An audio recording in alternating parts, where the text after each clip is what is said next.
Hola, ¿cómo estás? Nuevamente te quiero saludar en el nombre del Señor con un tema de los cuales hemos estado hablando, Jesucristo, el tema central de toda la Biblia, que muchas veces nosotros nos direccionamos en distintas sentidos y no ponemos el foco ni el centro en la figura central de toda la escritura que es Cristo. Y por eso hemos estado tratando de que estas reflexiones estén acompañados de quién es Cristo, de cuál es su función, cuál es su labor, lo que nosotros interpretamos y conocemos de Él, y que quizás por la eternidad iremos conociendo aún más sobre este plan maravilloso de Jesucristo, que es Dios mismo encarnado en una persona, en un humilde carpintero, para entregarnos su misericordia, su amor. El amor de Dios es tan grande, es tan misericordioso y Él, para entregarnos, el amor siempre se achica, se hace más pequeño que nosotros, se hace más manso y humilde para compartirnos y expresarnos quién es Él. Esto lo ha mostrado a través de toda la historia, de toda la humanidad, y esto no es algo que nosotros no pongamos en tela de juicio ni en discusión. La invitación de este tema, la invitación de este tema, de esta reflexión, está centrado en aquello, en este Jesús discutido, en este Jesús que nosotros nos confronta, en este Jesús que no entendemos muchas veces, en este Cristo maravilloso en el cual a través de 2000 años, a través de mucho tiempo, se ha discutido acerca de él. Quiero invitarte a que miremos un texto clave que se encuentra en el libro de Mateo, del capítulo 8, verso 27, que dice, y los hombres se maravillaron y decían, ¿quién es este que hasta el viento y el mar le obedecen? Y los hombres se maravillaban y decían, ¿quién es este que hasta el viento y el mar le obedecen? Con este versículo de Mateo 8 vamos a introducir este tema, pero sin embargo, antes de poder iniciar la reflexión y entrar de una manera un poco más llena, un poco más profunda, me gustaría invitarte a que tengamos una palabra de oración para que sea el Señor quien nos acompañe. Y que, bueno, cada uno de los temas que vamos tocando acá quedan abiertos para que seas tú quien cierre las conclusiones. Yo pongo algunos textos, eh, cito algunos versículos, tú los puedes examinar, tienes tu Biblia, puedes comparar con otra versión, la puedes leer, puedes tomar de la escritura y hacer tu propia reflexión, mirarlo. Yo no tengo, no soy dueño de la verdad, es una interpretación que queremos compartir con ustedes como reflexiones cristianas IB7 que representan el pensar de muchas personas que son miembros de la Iglesia Bautista del Séptimo Día y que hemos querido compartirlas con ustedes para que ustedes tengan su propia relación con el Señor, con nosotros o en sus propios templos, en sus propias iglesias, para que puedan mirar aún más la maravilla de quién es Jesucristo. Por eso es que queremos discutir, queremos conversar, queremos dialogar y queremos ponernos de acuerdo en algunas ideas contigo, con ustedes, para que podamos conocer con mayor cercanía, pero por sobre todo vincularnos con este Jesús que nos ama tanto. Por eso quiero que podamos orar y pedir al Señor que nos dirija y nos dé el Espíritu Santo para que Él ponga toda verdad, toda justicia, todo juicio y nos lleve a la dirección correcta de lo que el Señor quiere para este tiempo que tú y yo conozcamos. Querido Señor, a través de toda la historia sabemos que tu ministerio, tu corto paso por la tierra y el tiempo en que te dedicaste a contactarte, a vincularte, a predicar y a entregar un mensaje no fue tan extenso, Señor. Sabemos y queremos reconocer que que tu labor fundamental y lo que tú viniste a hacer acá fue a mostrar quién es Dios. A través de toda la historia humana y a través de lo que conocemos del Antiguo Testamento, mucha gente se confundió y no entendió ni vio a Dios como debía verlo. No lo vio como el libertador, no lo vio como el salvador, no lo vio como el sanador, no lo vio como un Dios de amor, sino que cada una de las veces que se encontró con el ser humano, este malinterpretó las cosas y por eso tuviste que venir tú, Señor, primero a entregar tu vida, a salvarnos, pero por sobre todo a mostrarnos a nosotros quién es el Padre. Y a través de ti hemos conocido al Padre y también a ti que te estamos conociendo día a día. Ayúdanos a comprender tu ministerio aún más, un ministerio discutido. Eh, Cada uno de tus mensajes fue controversial para la época, para algunos fue muy agradable, para algunos fue sentir pétalos de rosa en su cuerpo, pero para otros fue agresivo, fue fuerte, muchos se sintieron violentados e incluso aquellos que eran la casta, aquellos doctores de la ley, los expertos en teología, se vieron compungidos porque no podían entender que este humilde carpintero viniera a realmente a mostrarles qué era el reino de Dios. Y es por eso, Señor, que nosotros en este mensaje confrontacional y de discusión, queremos mostrar también a este Jesús que tenía una opinión certera, que vino a mostrar el reino de Dios, pero que también tenía un mensaje claro para la humanidad, para mí, para quien que está escuchando y para cada uno de nosotros, Señor. Acompáñanos a comprender y a poder dialogar y a reflexionar acerca de este tema no sin pedir en la dirección del Espíritu Santo, Señor, que sea Él quien nos dirija en nuestro pensamiento, nos acompañe en esta reflexión y que volvamos a releer, a repensar y a mirar los escritos que están para poder comprender mayormente y de una manera más fidedigna lo que tú nos quieres mostrar con tu entrega, con tu amor, tu sacrificio y tu salvación. Todos los pedimos en los méritos de Cristo Jesús. Amén y amén. Lo que queremos entonces a través de este pasaje inicial que decíamos que se encuentra en Mateo 8:27, está en un contexto, y era que Jesús estaba en una barca con sus discípulos, y mientras Jesús dormía se produce una gran tempestad en el lago de Genezaret o mar de Galilea, se da esta situación, se producen unas olas y estas olas cubrían el barco. Ellos despiertan a Jesús clamando por socorro, Jesús se despierta y lo reprende, la tempestad se calma, Jesús reprende a la tempestad y le dice a la propia tempestad que se calle. Y todos quedaron atónitos con esta autoridad y el poder que tenía Jesús sobre incluso sobre la naturaleza. En varios milagros de Jesús, la Biblia nos deja claro los pensamientos de las personas sobre estas maravillas que estaban viendo y las cosas que él hacía. Y muchas veces los fariseos cuestionaban ese poder, su utilidad y en el nombre de quién hacía estos milagros.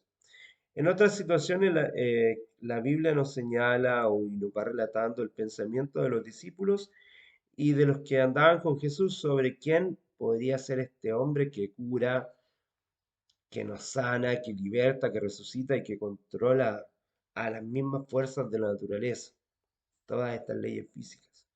Además de las personas a las cuales se refiere la palabra del Señor, discutían acerca de esta procedencia, naturaleza, de dónde procedía el poder, y las características de Jesús surgieron a su vez varios otros grupos de estudiosos con estas mismas interrogantes. Y ciertamente ellos llegaron a algunas conclusiones y defendían argumentos propios sobre los que se pensaba acerca de Jesús. Por este motivo estamos reflexionando, estudiando y meditando acerca de ello, eh, sobre algunas corrientes cristológicas de los primeros siglos, comparando un poco lo que dice la Biblia acerca de estas ideologías. Lo- por una parte estaban los ebionitas, que eran ascéticos que escogieron la pobreza de modo de vida y tal vez habían obtenido este nombre de un término hebreo para que hace referente a los pobres, Ebiomin. En cuatro versículos de la Escritura parecen centrales para los ebionitas. Mateo 5:3, que menciona a los pobres en espíritu. Entre ellos, por ejemplo, Mateo 5:3 es uno de los versículos que defendían los ebionitas. Lucas 4:18, Lucas 7:22, que hablan de los pobres, y Deuteronomio 18:15, que era un tema central para la teología, como las otras referencias, lo que eran para el estilo de vida que escogieron. Aceptaban a Jesús de Nazaret como un profeta de en medio de ti semejante a mí. Esto significaba que los sibionitas debían ser clasificados entre las varias sectas cristianas primitivas. En general rechazaban las epístolas paulinas y se apegaban en lugar de ellas a aspectos de la ley judaica.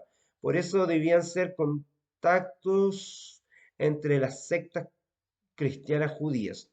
La herejía ebionita se desarrolló de una ramificación del cristianismo judaico que intentaba explicar a Jesucristo conforme a las ideas judías preconcebidas sobre la naturaleza de Dios. Para algunos de estos cristianos primitivos, el monoteísmo significaba que solamente el Padre era Dios, y los fariseos ebionitas comenzaron a enseñar que Jesús era mero hombre generado por José y María. Algunos enseñaban que Jesús fue hecho hijo de Dios al ser bautizado por Juan el Bautista, que ahí tuvo esta calificación. Y esta enseñanza, llamado adoquismo, obviamente no concordaba con las declaraciones de Juan y Pablo en cuanto a los orígenes de Jesús. El problema de esta línea de pensamiento es que ella quita la divinidad de Jesús. En esta línea, Cristo no forma parte de una Trinidad y no es Dios como el Padre y el Espíritu Santo. Sin embargo, vemos claramente en las cartas de Pablo y en los Evangelios y en la mirada de Juan la divinidad de Jesús. En el día de hoy también hay algunas corrientes actuales que tienen mucho de levionismo en distintas miradas de la religiosidad, en distintos extremos, con votos de castidad, con votos de pobreza, con votos de esto, pero también con otras características de los que llamamos protestantes y de los protestantes acercándose a las miradas originales del judaísmo. Cuidado, cuidado, porque ambas dos tendencias están quitándole el rol divino de quien es Jesús, mirando a Jesús solamente hombre y que nosotros debemos ser imitadores, plenamente imitadores y seguir solamente su ejemplo. Y eso le quita una autoridad tremenda a Jesús porque por medio de Jesús, por medio del regalo de su salvación, nosotros somos salvos.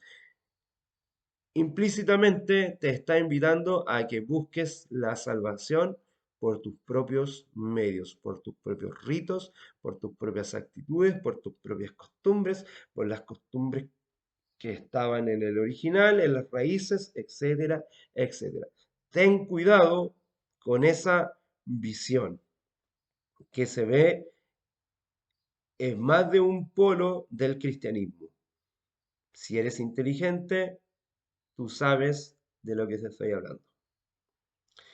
Por otro lado están los docetistas, un término usado para referirse a otra perspectiva teológica de estas iglesias primitivas que consideraban que los sufrimientos y los aspectos humanos de Cristo eran imaginarios y aparentes en vez de ser parte de una verdadera encarnación. La tesis principal, la tesis básica de los docetas, los docetistas, era que si Cristo sufrió, en realidad él no era divino. Y si él era Dios, no podía sufrir. La combinación entre estas dos naturalezas, como hijo de David e hijo de Dios, afirmada por Pablo en Romanos 1:3 y 4, aparentemente ya estaba sufriendo ataques por esta comunidad que se estaba originando, incluso por la comunidad juanina.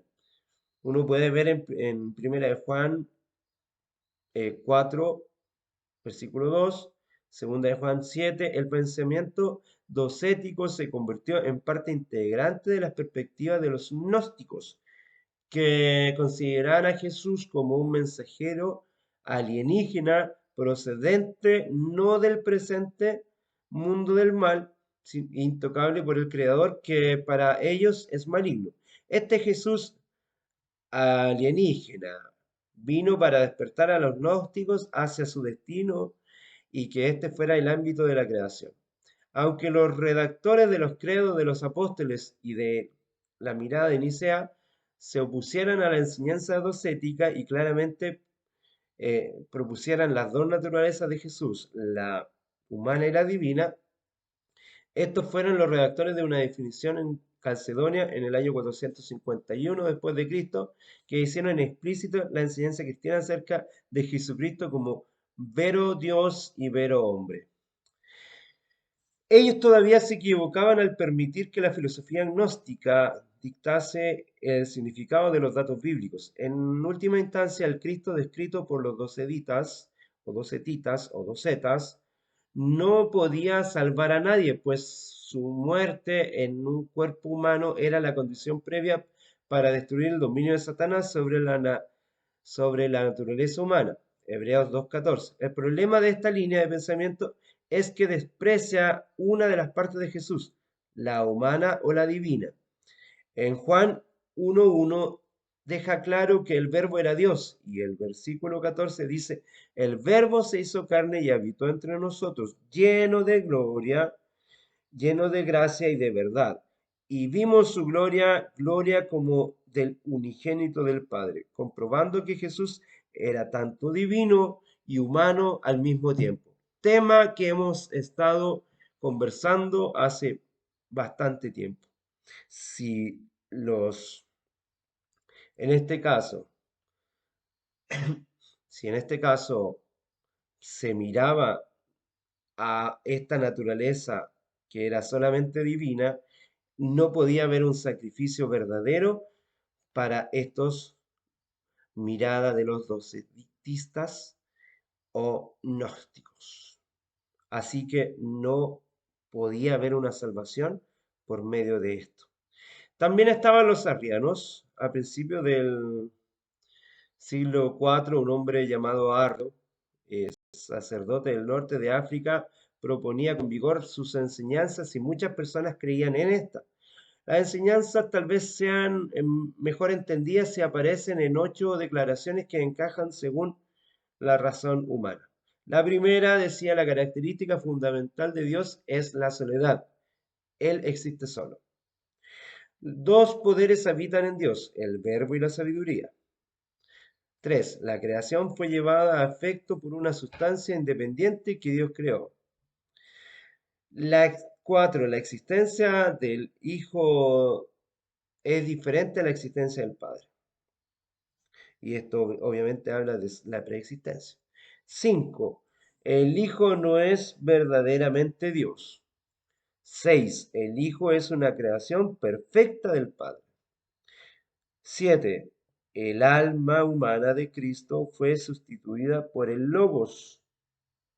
Y 8, el Espíritu Santo es una tercera sustancia creada.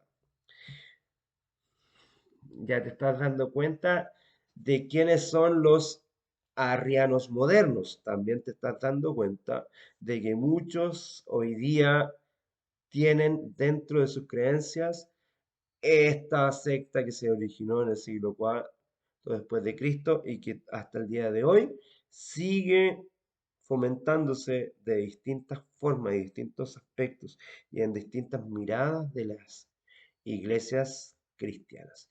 El centro del problema de las enseñanzas de Arrio era su insistencia en la idea de haber sido el Hijo creado por el Padre. El Concilio de Nicea debatió este asunto y Atanasio defendió con éxito la posición ortodoxa. Aunque la batalla doctrinaria contra los arrianos se mantuvo durante varias décadas, la cristología de Nicea fue establecida y permanece hasta hoy como un baluarte de la ortodoxia. Esa línea niega totalmente la existencia de la Trinidad y considera a Dios como un solo ser. Es cierto que no encontramos en la Biblia la palabra Trinidad, pero es evidente tanto en el Antiguo como en el Nuevo Testamento, tanto en la manifestación del Padre, del Hijo y del Espíritu Santo, y a través de varios de estas reflexiones hemos puesto énfasis en aquello. Hemos hablado del Espíritu Santo, de todas las características que él tiene, hablamos sobre los dones que regala el Espíritu Santo y hoy día estamos hablando de Jesucristo. Otro grupo fueron los apolinarios o apolinarianos. Apolinario de la Odisea vivió durante casi la totalidad del siglo IV y por eso acompañó en primera mano la controversia arriana. Participó de la refutación de Ario y comulgaba con los padres ortodoxos en sus días. E incluso Atanasio en sus años de madurez se dedicó a la contemplación de la persona de Cristo, según la premisa filosófica de que dos seres perfectos no pueden convertirse en uno solo.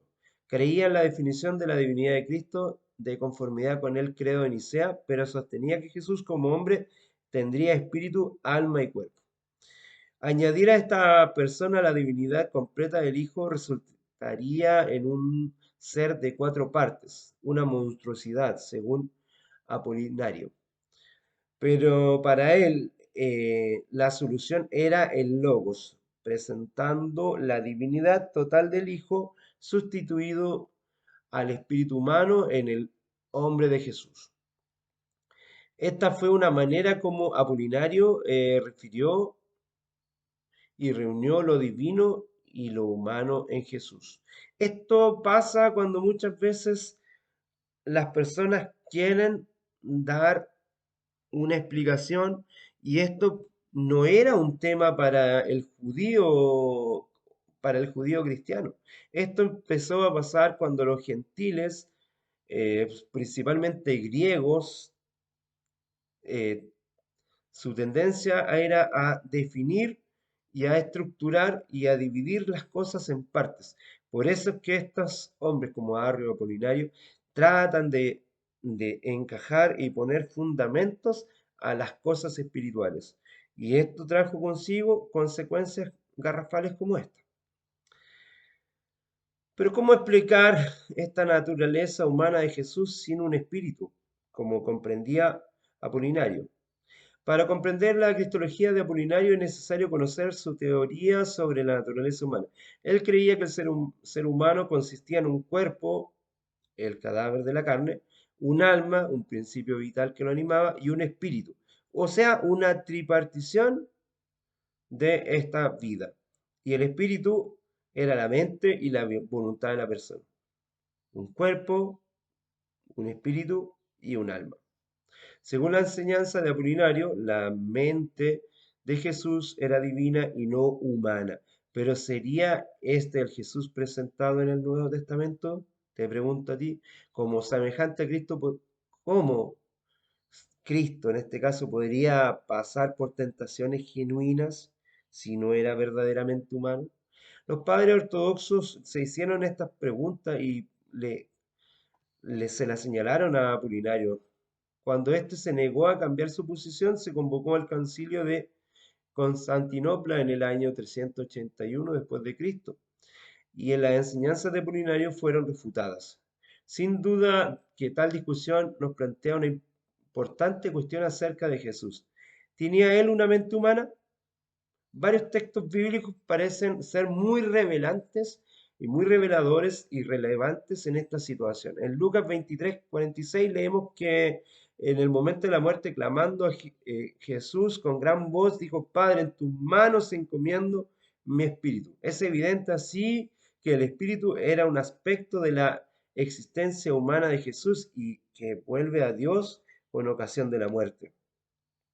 Hebreos 2:14 y 17 dice: Y como los hijos participan de la carne y la sangre, también él participó de las mismas cosas, para que por la muerte aniquilara lo que tenía el imperio de la muerte, es decir, el diablo, por lo que conviene que en todo fuese semejante a los hermanos, para ser misericordioso y fiel sumo sacerdote en lo que es Dios, para expiar los pecados del pueblo.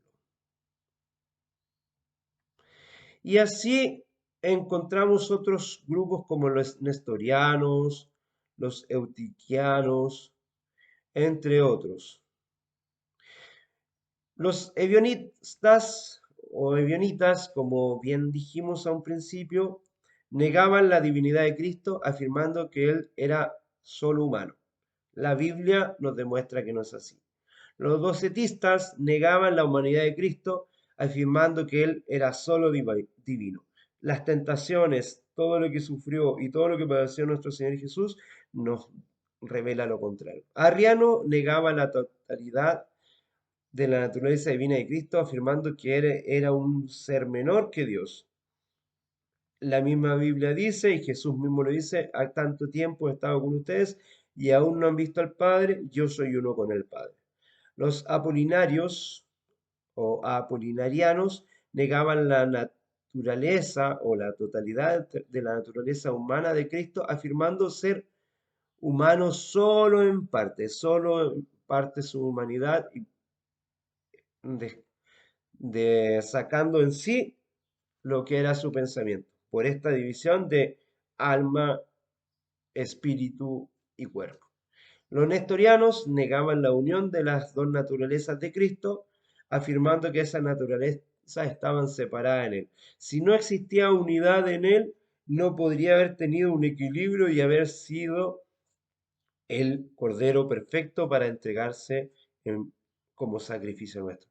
Los eutiquianos negaban estas naturalezas de Cristo, afirmando que tenía una tercera naturaleza que era el resultado de las otras dos.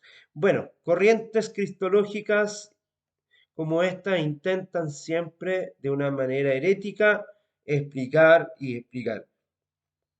El Señor no busca ni quiere que nosotros estemos siempre explicando su naturaleza. ¿Qué es lo que busca el Señor en nuestra relación con Él? No es que nosotros expliquemos el fenómeno divino, el fenómeno Jesucristo, sino que el fenómeno Jesucristo sea el que habita en nosotros, lo que nosotros nos acerquemos al conocimiento de una manera hermenéutica, de una manera fenomenológica, y que podamos establecernos de una forma espiritual para relacionarnos con ese Dios que primeramente Él quiso relacionarse con nosotros. Amados, no creáis a todo espíritu, sino probad los espíritus si son de Dios, porque muchos falsos profetas han salido por el mundo. En esto conocered al Espíritu de Dios. Todo espíritu que confiesa que Jesucristo ha venido en carne no es de Dios, y este es el espíritu del anticristo, el cual vosotros habéis oído que ha de venir y que ahora ya está en el mundo. Cada vez que nosotros tratamos de apartarnos de, a través de incluso de mirar a Cristo de una manera parcelada y quitar a Cristo alguna de sus características, estamos siendo un anticristo para Él. ¿Quieres ser un verdadero cristiano? Vive a Cristo, sigue a Cristo, obedece a Cristo, relaciónate con Cristo. No es nuestra función explicar. Es importante que tú manejes para que no te confundan ni te confundas, pero no es el deseo ni el interés que el Señor quiere que tú conozcas de su naturaleza divina, humana, esto, otro, o por qué suceden estas cosas. El Señor quiere que tú tengas una relación vincular para que Él, como dijimos en el capítulo anterior, en la reflexión anterior, pueda dar un fruto maravilloso que es el fruto del Espíritu, el fruto que es amor, paz, mansedumbre, templanza, y que estés lleno de gozo, de dominio propio y realmente puedas centrarte en Él. Que el Señor te acompañe, te bendiga y que realmente puedas establecer un vínculo con este Dios maravilloso. Todo te lo deseo en el nombre de Jesucristo. Amén. Gracias y paz.